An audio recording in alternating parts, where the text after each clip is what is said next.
feel like sometimes drummers think that more notes equals better, but that's just not always the case. In this lesson, we're going to take a 7-note pattern and we're going to add some space to it and see how cool one pattern repeated over a bar can sound whenever you put a little added space in there.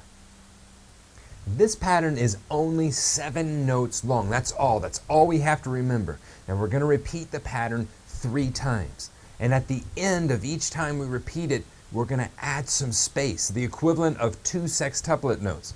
So what is the sticking exactly? The sticking's going to start with a flam paradiddle. Now a flam paradiddle is a flam, so we're going to do a right-handed flam. And a flam has a grace note followed by your primary note, so it's going to be a right-handed flam, left, right, right. That's your flam paradiddle. We're going to follow that with 3 single notes starting on the left. So flam, left, right, right, left, right, left.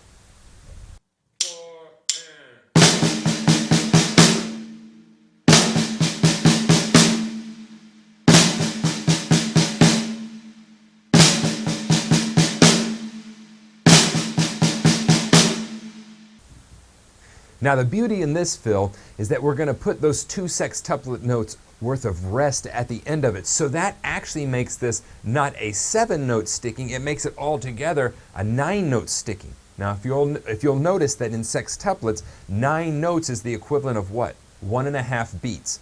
So the pattern is going to start on the downbeat of 1, it's going to start on the upbeat of 2, and then it will start again on the downbeat of 4. So if I were to count that, it'd go 1 and 2 and 3 and 4 and.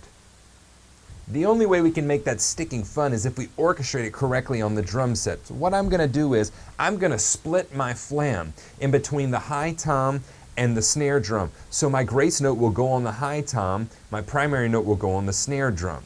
And then from there, I'm going to play the next 3 notes on the snare drum. So it'll go flam, left, right, right on the snare drum.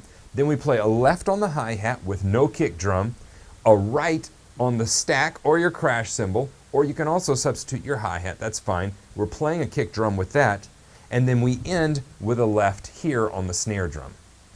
Now I'll go through that very slowly. You can see in the tiny box of Steve exactly what I'm doing here.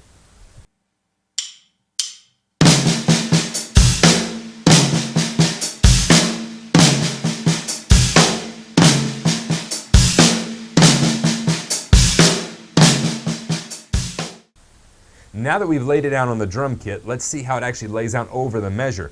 We start on beat 1, we're going to play our 7-note pattern, and then we rest 2 sextuplet notes, equaling 9 sextuplet notes, or 1.5 beats. We start on the upbeat of 2 and play the pattern again, just like we did the first time. Then we're going to rest 2 sextuplet notes at the end of that pattern too. Now when we start again, you'll notice that we're on the downbeat of 4, and you might be saying to yourself, Stephen, there's only 6 notes in beat 4, like I can't fit this pattern. Well, the pattern's going to end on the downbeat of the next measure, and we're going to augment where we're placing it on the drum set. We're going to change it just a little bit. So instead of my right hand, instead of going flam, left, right, right, left, right, left, I'm going to go flam, left, right, right, and then 2 hits on the hi-hat, left, right, and then we end one of the next measure crashing with our left hand, which may be a little bit challenging for some of you, and hitting that with a kick. 1, 2, 3, 4.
Hopefully this lesson has opened up some new ideas for you. You can follow the links to my left. Go hang out with me on Instagram, Facebook, or Twitter. If you're new around here, follow the link below and you can download a free program, 30 Days to Better Doubles. I promise you, it will help improve your double strokes. And if you're new, you may be interested in the lessons that I give on my website. You can follow the link below that and take a tour, see what all the website has to offer. Be sure and tune in on Monday for another episode of Diddles and Beats, as well as on Wednesday for another episode of the Daily Beat. But regardless of what you do, I'll see you here in the next video.